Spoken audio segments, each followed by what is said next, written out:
अपने ही देश में एक नागरिक ऐसा है जो कह रहा है कि मैं इंडियन हूँ और उसे लोग जो है चाइनीज़ बोल के मार दे रहे हैं, जबकि वो है इंडियन, त्रिपुरा का। बिल्कुल जी, ये हमारी कमी है कहीं ना कहीं।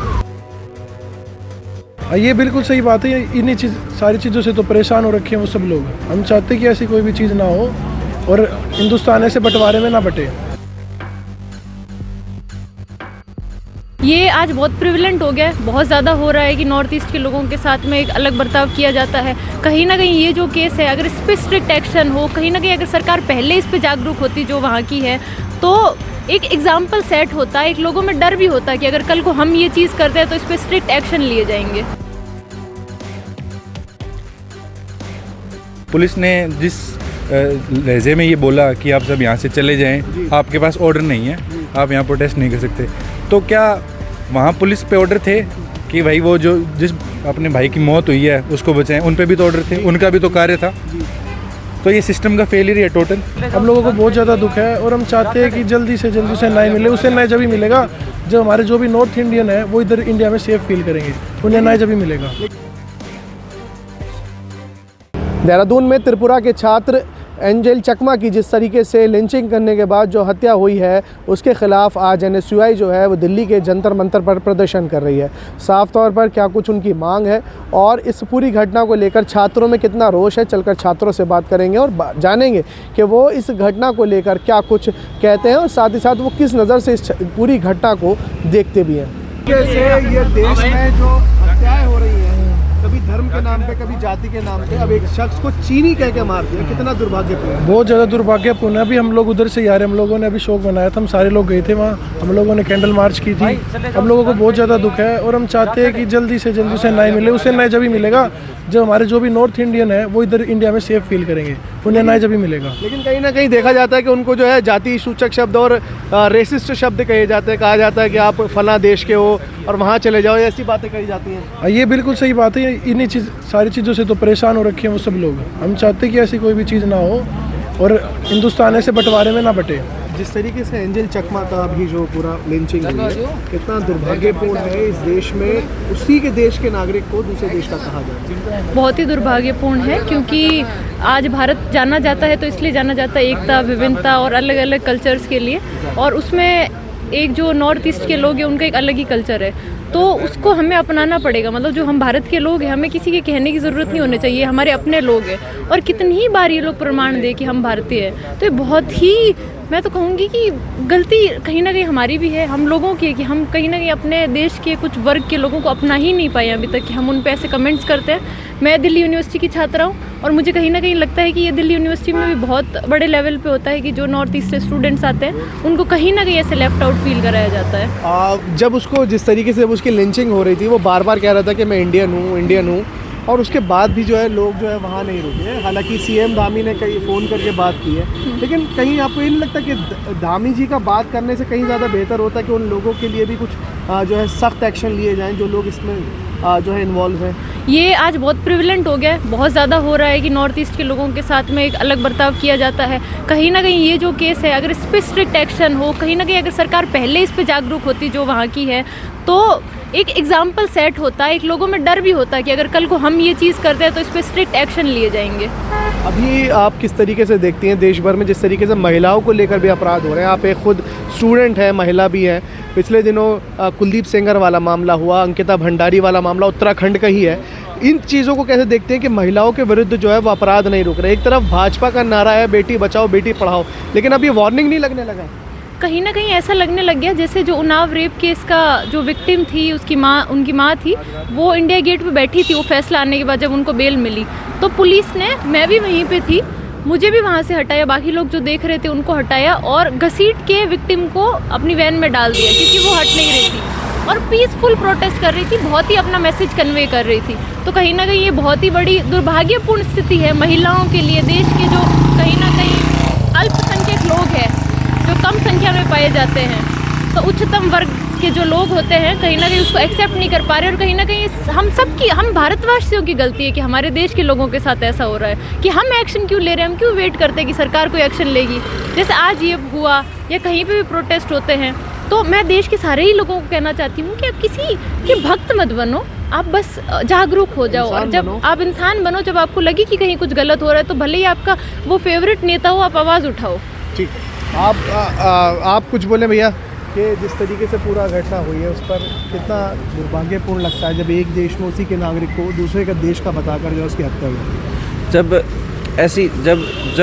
ऐसी कोई घटना आज से पहले भी बहुत बार हुई है और आज भी हुई है, तो इस चीज़ में बहुत से लोगों को हमें ये चीज़ देखनी चाहिए कि ये घटना बार बार क्यों होती जा रही है, और इस घटना पे देश की जो सरकार है वो क्यों नहीं कोई दूसरा एक्शन क्यों नहीं ले पा रही है, और आपको लगता बार है बार कि क्यों नहीं हो सरकार रहा। वाकई में कोई एक्शन लेने के लिए सीरियस है ऐसे लोगों के लिए? जी, हमने ये घटना अभी देखी, और ये जो गवर्नमेंट है वो आज से कम 10 साल पहले से आ रखी है। तो अगर इनको कोई एक्शन लेना भी होता तो वो एक्शन आज तक हो चुका होता, उनको इतना ये टाइम नहीं लगता, और बार बार ये घटनाएं वापस नहीं होती।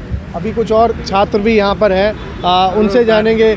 आपसे मैं जानना चाहूँगा, जो अभी जिस तरीके से एंजल के साथ ये हुआ, और ये कोई पहली घटना नहीं है, रोज़ाना कहीं ना कहीं किसी के धर्म के नाम पे, मज़हब के नाम पर इस तरीके की घटनाएं बढ़ती जा रही हैं।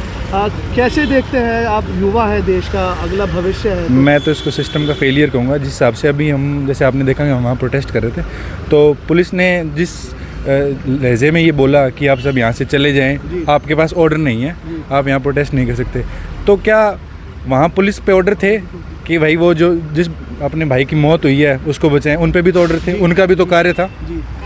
तो ये सिस्टम का फेलियर है टोटल। मैं तो यही मानूंगा कि जो भी हो रहा है गलत हो रहा है। ये एक मुद्दा नहीं है, ऐसे मेरे हिसाब से तो 3 कत्ल रोज़ दिल्ली के अंदर हो रहे हैं जो हमारी आंखों के सामने नहीं आ रहे, ये आंखों के सामने आ गया। बस यही कहना चाहूँगा। एक शख्स है वो जो है बांग्लादेश में जिस तरीके से अल्पसंख्यकों पर जो अपराध हो रहा है, जो उनकी हत्याएं हो रही हैं, उनको डिफ़ाइन कर रहा है, और वो कह रहा है कि जो इंडिया में अल्पसंख्यकों के साथ हो रहा है वो उसका बदला है। ये जस्टिफाई है? देखिए, इस पे मैं एक सिंपल सी बात कहना चाहूँगा कि मैं बहुत ही दुखद हूँ इस बात पे कि उस देश में अपने हिंदू भाई के साथ जो घटना हुई बहुत ही गलत थी, और जो कि नहीं होनी चाहिए थी। लेकिन मैं अपने देशवासियों से एक रिक्वेस्ट करना चाहूँगा कि पहले अपना घर संभालें, दूसरों के घर में जो लड़ाई झगड़े हो रहे हैं उनको छोड़ के अपने देश की हालत देखें। अगर अपना देश स्टेबल है, अपने देश के अंदर सब स्थिरता है, तो हम दूसरे देश पे जाके ये कह सकते हैं कि हमारे वहाँ हिंदू भाई को कुछ गलत किया। हमारा घर शीशे का है, दूसरे के पत्थर कैसे मारे? हाँ, बिल्कुल वही है। जब खुद के घर के अंदर ही रोज़ झगड़े हो रहे हैं तो दूसरे घर के अंदर जाके क्यों देखना? मैं वो हुआ जो बहुत गलत हुआ, लेकिन इंडिया के अंदर जस्टिफाई नहीं हाँ नहीं कर सकते। वो वहाँ की है, वो एम्बेसी जाने, वो गवर्नमेंट जाने। तो इसमें इंडियन गवर्नमेंट आई थिंक कुछ कर सकती है तो वो करे, लेकिन जिस हिसाब से अपने इंडियन लोग कभी अपने जो भारत के हमेशा मुद्दे हैं उन पे कभी नहीं बोली, जिस हिसाब से इंडिया की जनता, वो बहुत ही गलत चीज़ है। जैसे मणिपुर का जो मुद्दा हुआ था, उस पे कभी अपने लोगों ने इतना आकर्षण दिखाया नहीं जितना अपने बांग्लादेश के मुद्दे पे उठा दिया, जो कि बहुत गलत है। ना समझ वाली बात है, ये समझने वाला इंसान समझ जाएगा। Thank you. कुछ और छात्र हैं, उनसे बात करेंगे। आपसे जान लेते हैं कि अभी जो पूरा घटनाक्रम चल रहा है, हाँ जी, तरह की बातें चल रही है, लेकिन एक मतलब कितना गंदा लगता है अपने ही देश में एक नागरिक ऐसा है जो कह रहा है कि मैं इंडियन हूँ, और उसे लोग जो है चाइनीज़ बोल के मार दे रहे हैं, जबकि वो है इंडियन, त्रिपुरा का। बिल्कुल जी, ये हमारी कमी है कहीं ना कहीं। जैसा कि आप जानते हैं, भारत जो देश है बहुत बड़ा है, विभिन्न प्रकार की लोग रहते हैं यहाँ पे, तो ये हमको समझना चाहिए कि वो भी हमारे देश का पार्ट है। अपने उनको ऐसा बोल के साइडलाइन कर रहे हैं कि चीनी है, तो उनके मन में भी फिर एक्सट्रीमिज़म है जो बढ़ता जाएगा उनके मनों में भी, और देश है एक बंटवारे की ओर बढ़ता जाएगा, जो अलग अलग जगहों पे अपने देख रहे हैं कि गवर्नमेंट के खिलाफ बढ़ रही हैं नाराज़गी। क्योंकि दरार जो है वो कहीं ना कहीं बढ़ रही है, नफरत इतनी बढ़ गई है कि लोग जो है अब एक दूसरे को कल्चर को एक्सेप्ट नहीं कर रहे और हत्या कर रहे हैं। बिल्कुल जी, ये समझना पड़ेगा, एजुकेशन सिस्टम के अंदर अपने को इंक्लूड करना पड़ेगा, स्ट्रक्चरल रिफॉर्म लाने पड़ेंगे हर चीज़ के अंदर, और जो बेसिक जड़ों से काम करना पड़ेगा। बच्चों को भी बताना पड़ेगा कि वो भी कोई अलग नहीं, वो भी हमारे भाई हैं, देश का हिस्सा हैं, वो भी हमारी तरह देश के नागरिक हैं, तभी जाके सही हो पाएगा ये सब। साफ तौर पर एंजल चकमा जो त्रिपुरा के छात्र की देहरादून में हत्या हुई है, लिंचिंग हुई है, उसके ख़िलाफ़ आज जो है NSUI के तमाम छात्र इकाई ने आज दिल्ली के जंतर मंतर पर जो है ज़ोरदार प्रदर्शन किया और साफ तौर पर मांग है कि जिस तरीके से देश भर में नफ़रत बढ़ रही है और कहीं ना कहीं धर्म और जाति के नाम पर जो नफ़रत बढ़ रही है उसके ख़िलाफ़ जो है वो अपनी आवाज़ उठा रहे हैं। और अभी पिछले दिनों देहरादून में जैसे कि एंजल चकमा नाम के जो त्रिपुरा का एक छात्र था उसकी हत्या कर दी गई नस्ली टिप्पणी के बाद, वो बेहद संगीन और अपराध उसको नहीं कहेंगे, उसे जघन्य अपराध कहेंगे कि जिस तरीके से एक छात्र की हत्या कर दी गई सिर्फ ये उसकी पहचान को ये बताया गया कि वो चाइना का है। पहली बात तो वो भारत का था और अगर वो चाइना का भी था तो क्या उसको जीने का अधिकार है या नहीं है, ये बहुत बड़ा सवाल है। लेकिन देश में नफ़रत का माहौल जो बढ़ रहा है वो कहीं ना कहीं सवाल खड़े करता है कि देश आखिर किस ओर बढ़ रहा है। फ़िलहाल इस वीडियो में इतना ही। देश और दुनिया की तमाम बड़ी खबरों के लिए देखते रहिए नवराजनीति। धन्यवाद।